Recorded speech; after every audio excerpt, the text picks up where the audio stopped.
Oh, sorry, das habe ich nicht wollen. Ja, ist okay. Hey, aber weißt du, wo wir sind? Ja. Weißt du auch, was das bedeutet? Ja, es gibt eine weitere Folge vom Family Podcast. Genau. Ja, herzlich willkommen miteinander und herzlich willkommen zu der 10. Episode. Wir sind wirklich schon bei der 10. Und ich hoffe, ihr habt immer noch so mega Lust drauf, wie wir zwei das haben. Oh ja. Hey, diese Woche geht es weiter mit der Geschichte von Jona. Und ich persönlich bin aber so richtig gespannt und kribbelig, wie es weitergeht. Bevor wir in die Geschichte starten, werden wir jetzt aber zusammen Gott loben, wenn tanzen, singen. Und für das kommt auch diese Woche wieder der Worship Dance Video direkt von einer Family daheim. Das mal sogar aus dem Garten.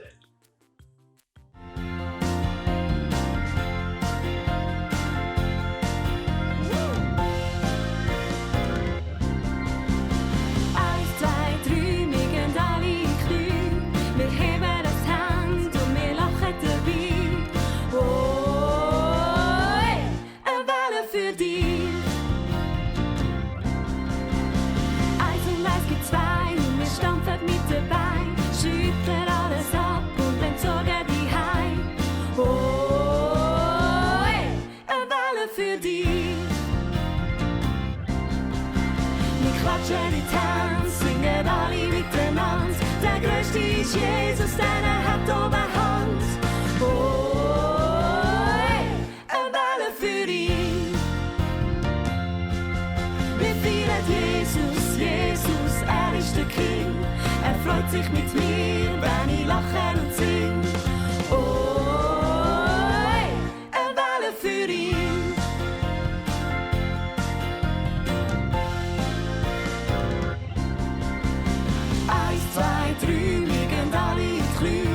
Wir heben das Hand und wir lachen dabei. Oh,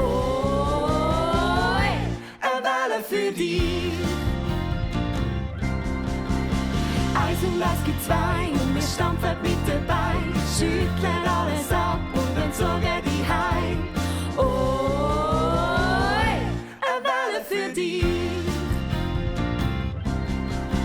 Wir klatschen die Tanz, singen alle miteinander. Der Größte ist Jesus, denn er hat Oberhand. Oh, eine Welle für ihn. Wir feiern Jesus, Jesus, er ist der King. Er freut sich mit mir, wenn ich lache und sing. Oh, eine Welle für ihn.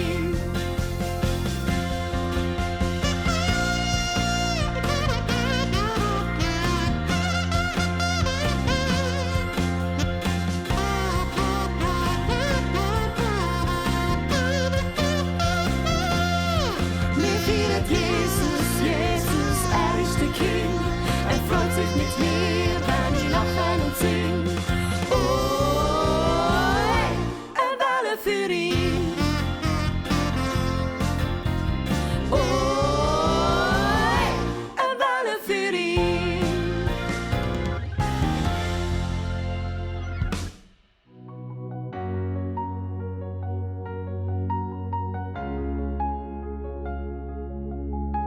Whoa, oh.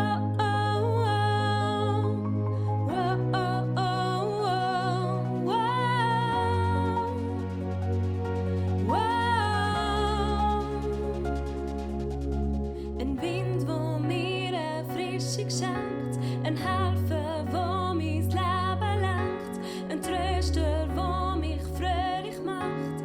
Ich bin nie allein. Ein Wind, wo mir eine Frische schenkt, ein Helfer, wo mein Leben lenkt, ein Tröster, wo mich fröhlich macht. Ich bin nie allein. Heiliger Geist, du bist immer da, leit dich und gehst voran. Du bist Kraft von meinem Gott, wo in mir wohnt. Heiliger Geist, du bist immer da, leit dich und gehst voran. Du bist Kraft von meinem Gott, wo in mir wohnt. Das Feuer, wo brennt, mir Wärme gibt, begleitest mich auf Schritt und Tritt. Hilfst mir Gottes Wort verstehen, du bist Wahrheit pur.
Die Matrosen haben also dem Rat vom Jona gefolgt und ihn über Bord geworfen.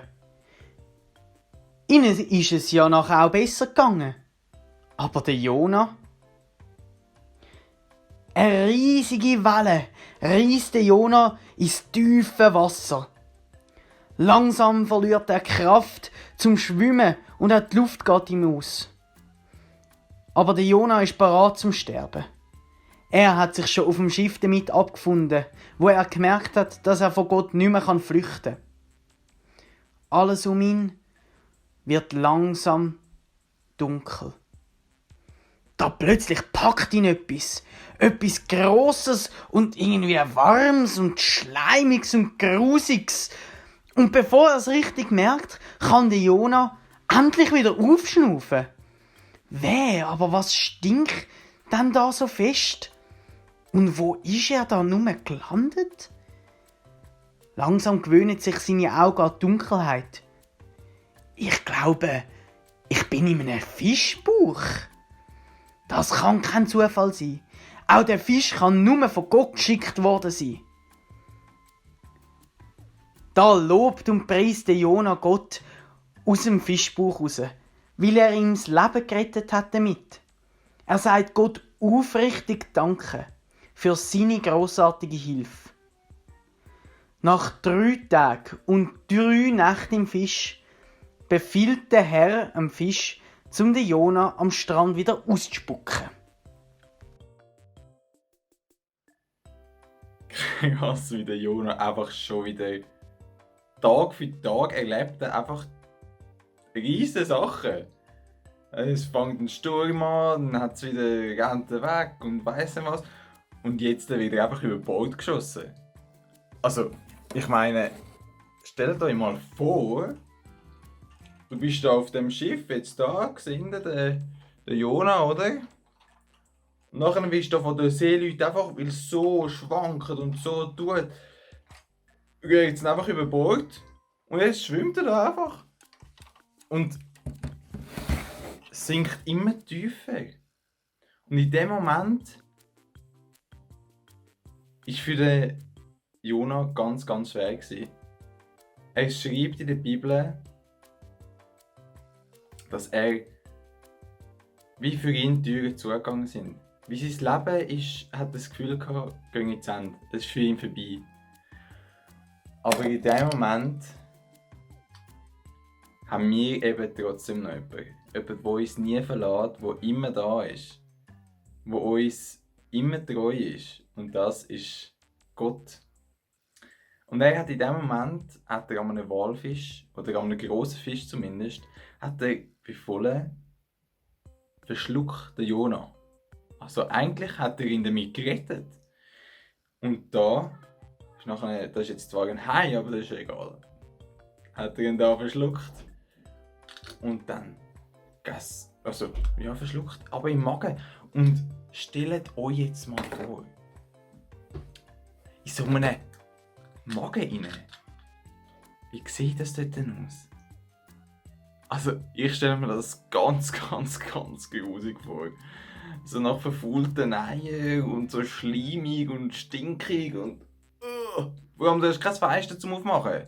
Du bist einfach da drinnen gefangen und keine Chance. Und in dem ganzen Dreck hinein, in dem Schlimmsten hinein, hat der Jona zu Gott gebetet. Was für ein Moment, zum Gott Danke sagen. Aber er hat realisiert, hey, Gottes Wege sind über meinen Weg. Gott führt mich auf seinem Weg. Auch wenn ich mal wegkomme von dort, er führt mich trotzdem weiterhin drauf. Und er hat ein riesiges Vertrauen in Gott. Und Gott hat ihm das auch so bewiesen, dass er ihm vertrauen kann. Ich meine, er hat ihn gerettet vor dem Sturm. Zwar haben sie ihn reingeschossen, aber er ist nachher verschluckt worden vom Walfisch. Und später ist er wieder ausgespuckt worden. Er hat gelebt, es ist nichts passiert. Er ist einfach ganz normal weitergelebt. Und das beeindruckt mich mega. Der Jona betet zu Gott in seinem schlimmsten Moment. Und also ich meine, ich telefoniere auch einfach manchmal so mit meinen Freunden, also zum Beispiel so, ja hey, hey, wie geht's? Was ist los? Was willst du? Und so. Und wenn wir wieder mal abmachen.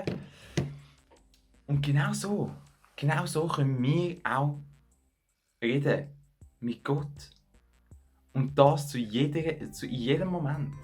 Das finde ich so cool. Ich freue mich einfach, dass wir so einen Gott haben, wo wir einfach auf ihn vertrauen können, weil er das Beste für uns will und er für uns einen Plan hat. Und er beschützt uns. Auch wenn amix sein Plan durchkreuzt wird von der Person, die den Plan eigentlich parat will legen. Also das ist wirklich krass und ich finde es wirklich mega schön. Und meine Frage dazu ist jetzt, wo hast du mal grosses Vertrauen gebraucht in Gott? Und wie hat sich das Vertrauen gezeigt? Und die letzte Frage ist, hast du Gott mal darum gebeten, dass er dir sein Vertrauen zeigt? Und wenn du das schon mal erlebt hast, hast du ihn darum gedankt? Stellt euch mal die Fragen und ich hoffe, ihr kommt auf schöne Ergebnisse.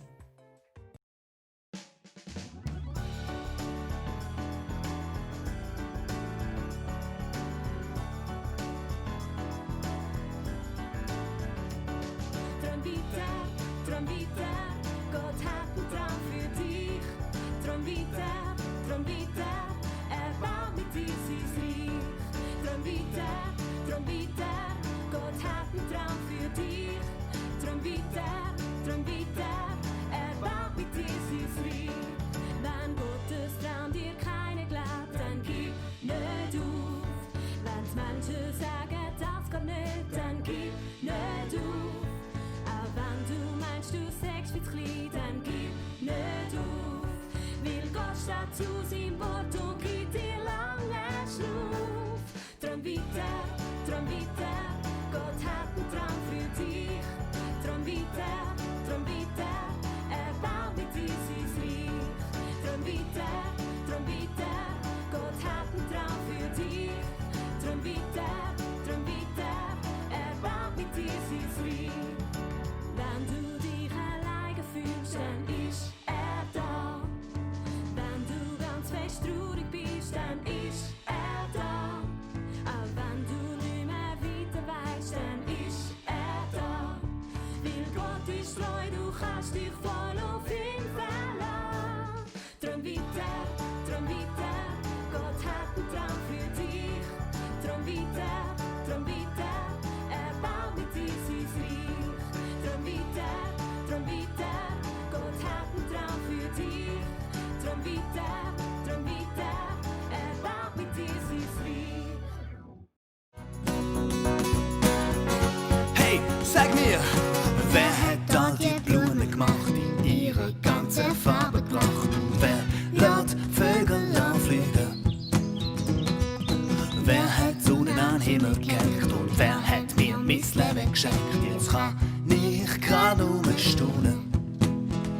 Sie ist mein Gott, sie ist mein Schöpfer, der Schöpfer von der Welt. Sie ist mein Gott, er ist der größte Held. Sie ist mein Gott, sie ist mein Schöpfer, der Schöpfer von der Welt. Sie ist mein Gott, er ist der größte Held. Wer hat all die Blumen gemacht, ihre ganze Farbe gebracht? Und wer lässt Vögel anfliegen? Ja, wer hat Sonne an den Himmel gehängt? Und wer hat mir mein Leben geschenkt? Jetzt kann ich gerade nur staunen. Sie ist mein Gott, sie ist mein Schöpfer, der Schöpfer von der Welt. Sie ist mein Gott, er ist der größte Held. Sie ist mein Gott, sie ist mein Schöpfer, der Schöpfer von der Welt. Sie ist mein Gott, er ist der größte Held. Du bist es, du bist mein Gott, bist mein Schöpfer, der Schöpfer von der Welt. Du bist mein Gott, bist mein größter Held. Du bist mein Gott, bist mein Schöpfer, der Schöpfer von der Welt. Du bist mein Gott, bist mein größter Herr. Ja, du bist Gott, bist der größte Herr. Ja, du bist Gott, bist der größte Herr. Hey, mir macht das so Freude, zum zusammen Gott arbeiten, zum ihn loben, zum Tanzen, zum Singen. Und wenn ihr nicht genug bekommen habt davon und gerne vielleicht die Heime wieder weiter singen oder dann gemerkt, dass ihr den Text nicht so gut könnt, dann geht einfach auf family.gvc.ch. Dort findet ihr die Liedtexte mit den Noten, falls ihr zum Beispiel auf der Gitarre oder am Klavier spielen wollt. Ihr findet auf dieser Seite aber auch ganz viele Spielideen, die wir in den letzten Wochen aufgeladen haben, wo Leiter erklären, was man könnte für Sachen machen, für Spiele, für Bastelideen und so weiter. Es lohnt sich also dort immer wieder mal vorbeizuschauen. Jetzt schalten wir live zu der Martina heim in die Stube und sie hat uns 2 Ideen mitgebracht. Eine, wie wir mal auf eine spezielle Art und Weise zu Gott beten, und dann hat sie noch Spiele dabei. Schalten wir doch gerade zu ihr. Als der Jona im Bauch war von dem Fisch, hatte er ja ganz viel Zeit gehabt. 3 Tage und 3 Nächte war er dort drin und mögt euch erinnern, was er dort gemacht hat. Er hat zu Gott gebetet. Und das ist gerade die erste Idee, die wir euch vorstellen. Nehmt euch doch ein schönes Blatt Papier und schreibt Gott einmal ein Gebet gerade auf. Das ist nämlich etwas, was mega eine coole Möglichkeit ist, um auch mal einfach das, was man sonst einmal in Wort betet oder vielleicht für sich in Gedanken betet, einmal auf Papier zu bringen. Und wenn ihr wollt, dürft ihr das sogar einander nachher vorlesen. Und wenn ihr das nicht wollt, dann ist das natürlich auch total okay. Das ist etwas, was jetzt eher ein bisschen für die älteren Kinder ist und die schon schreiben und lesen können. Aber wir haben euch noch eine zweite Idee mitgebracht. In diesem Buch war es ja stockdunkel und der Jona hat gar nichts gesehen. Und passend zu dem haben wir euch ein Spiel mitgebracht. Ihr braucht dazu eine Schüssel mit einem Tuch drüber, eine Augenbinde und verschiedene Gegenstände. Wir wollen nämlich schauen, wer das von uns am besten Sachen ertasten kann mit den Fingern, ohne etwas zu sehen. Genau so ist es ja am Jona gegangen, in dieser Dunkelheit von diesem Buch. Und darum dürft ihr in der Familie gerade 2 oder 3 Sachen holen, aus eurer Wohnung oder aus eurem Haus, die in dieser Schüssel Platz haben. Und dann dürft ihr das hier rein tun, am besten so, dass die anderen noch nicht sehen, was ihr geholt habt. Wir haben jetzt die Sachen schon parat, darum Rika, willst du gerade deine Sachen rein tun? Ja. Schau, dass ich hier nichts sehe.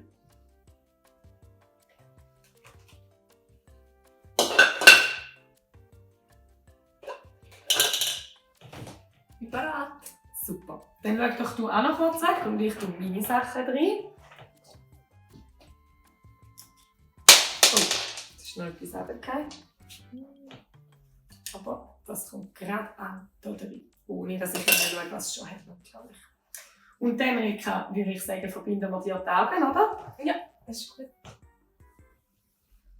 So, möglichst, dass du gar nichts siehst. Am besten machst du wahrscheinlich die Augen sowieso noch zu, damit du nämlich nicht bescheissest, gell? Und dann suche ich hier einmal das erste raus, wo ich der Rika könnte geben.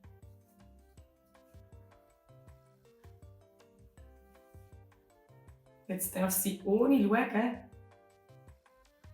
herausfinden, was das ist. Ich denke, sie weiss es wahrscheinlich. Eine Muschel? Hey, sehr gut. Ganz genau. Und dann tun wir die doch gerade da hin. Und jetzt wäre ich dran. Darf ich den aufmachen? Ja, das ist nicht. Ich glaube, ihr habt verstanden, wie das Spiel geht, und zeigen wir das jetzt nicht noch. Falls euch das aber ein bisschen schwierig ist und vielleicht bei euch noch ein bisschen kleinere Kinder in der Familie sind, dann gibt es auch ganz eine einfache Möglichkeit, wie ihr das Spiel ein bisschen einfacher machen könnt.